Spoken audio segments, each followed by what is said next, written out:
Hi ladies, it's Monique with Boundaries for Women, here to remind you that you're worthy of love and respect. And today I'm going to talk a bit about why you can't stop helping, why you can't help helping. So a lot of times when you, if you don't already know this, I'm just telling you because you may already know this, but if you grew up in an environment where it was somehow your job, you felt like you were responsible for other people's emotions, other people's problems, you often felt like things were your fault, even though deep down you wondered how that could possibly be because you were a kid and how could it be your fault. Just some examples could be if your parents fought a lot and they argued a lot, or you had a parent that relied on you emotionally a lot, or you had a parent that struggled with an addiction of some kind, and you saw how it was affecting your family, how other people were affected. And as a child, we can internalize and feel like somehow we're at fault because of these things that were going on. And as a child, we don't yet have the capacity to process what's going on. We just know that a lot of people are unhappy, or maybe just one person's really unhappy. And so what can happen is the programming that's happening in our head is telling us that it's our job to take care of other people's problems. And so when you're an adult then later and you get older, you may find yourself in situations where you're continuously feeling responsible for other people's problems, other people's issues, other people's addictions, their mental health problems even. And that's a place of codependency. And that word, as you probably know, came from 12-step programs, specifically Al-Anon. Not Al-Anon, sorry, Alcoholics Anonymous. Al-Anon is for the people in relationship with alcoholics. And basically the premise of that is codependency being where you're people pleasing, you're doing all these things that why there is a boundaries group and a boundaries page is a lot of it has to do with codependency issues. And I don't use that word that often because I don't want people to get stuck in a label, but just to address some of those things. So you might often feel like let's say somebody has a drinking problem, or they're an alcoholic, and it somehow feels like it's your fault every time they start drinking, or it's your fault when they don't come home when they said they would, because, well, maybe, I was maybe I was pressuring them to, maybe, and there's a lot of interior dialogue going on about how maybe it was your fault. And that can also come from being raised in an environment where either people never said they were sorry or never admitted doing anything wrong. So as a child, it's just an automatic, like, well, if no one's apologizing and no one said that they've done anything wrong, it must be me. And that can take some time to reprogram and to get out of your head. But that is often like just to identify where that's coming from.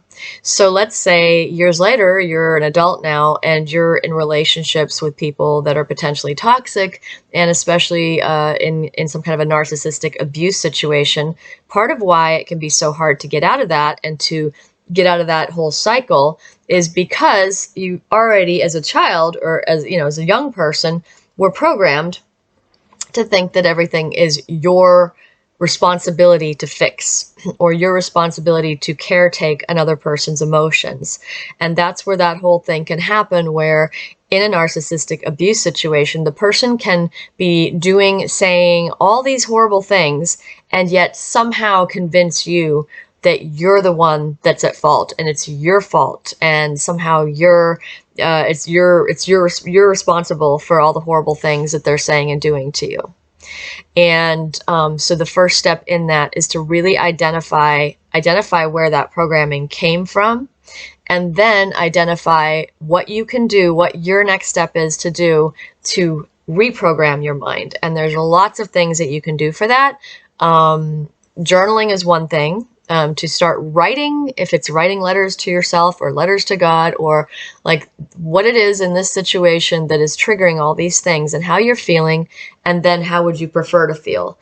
Like if you feel guilty or you feel obligated, then writing the opposite of those things that are limiting you, that are they're like weighing you down. They're like carrying weights around with you that aren't yours. And another way that I think of the narcissistic cycle is it's like someone, like chop down your tree. Like you've been growing a tree for 40 years and someone chopped it down, or they came and they tore all the leaves off of it, and now somehow it's your job, you feel like it's your job to fix the mess. And the only part of that is possibly true, that is true, the only part you can start working on is yourself. And the more you start working on yourself, the more you start working on your, whatever it is that you want your life to look like, that's where you need to focus. Because the longer you stay stuck in this like mud of narcissistic abuse and have these round and round conversations and have the endless discussions about who said what, every minute of that is time of your life that is being stolen. And the sad thing about it is there is an element where it's like you feel like, yeah, but I'm letting it be stolen, and then that can cycle back into guilt and shame that you're still there. So the more you can start building yourself up, the more that you can replenish and just bring things into your life that are empowering you, that are good for you, that are that make you feel good. Having positive people around, having people around who see you for who you really are and aren't constantly critiquing everything you do. The more you fill your life with those good things, the less you're going to tolerate having anything other than that. And the more that you expose yourself to healthy relationships, get around couples that are really good together, that are really healthy people, the more you expose yourself to that, the more you go, wow, you see this massive contrast and you're less likely to want to stay in that.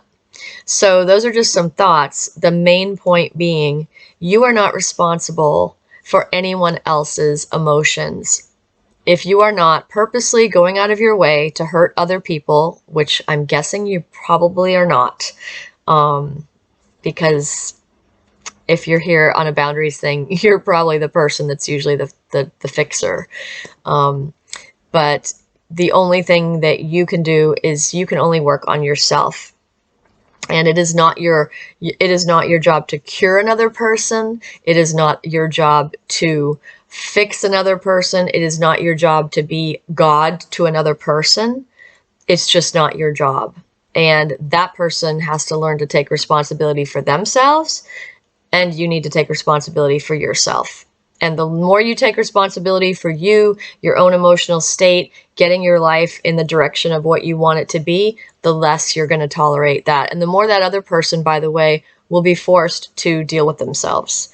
If you end up leaving a narcissistic abuse relationship, that person has no choice but to eventually either face themselves or just continue this on with another person. So I just want to encourage you to remind you, as I have to keep saying it, it's not your fault. It's not your job. It's none of that stuff that person's got going on. They were that way before you ever came along. And just remind yourself of that. Even if it seems like they seemed different before you got together, well, that's because a lot of that stuff that gets triggered only gets triggered in the context of an intimate relationship. So the closer you get to that person, the more that you are exposed to all that toxicity. And so that's why the more distance you can start creating, the more you will start coming back to who you are. And you'll take less responsibility for them, more responsibility for you. And what they're doing and saying will become less and less of an echo in your head. So I hope this helps. If you have questions, comments, and I always love to hear people's stories and their situations, because there's a lot that can be addressed just from hearing other people's stories. So thank you for listening. I really hope this is helpful. If you like the video, please like, subscribe, do all that nice stuff, because it helps me to grow the channel and help more people. So thanks so much, and look forward to seeing you next time. Okay, lots of love. Bye.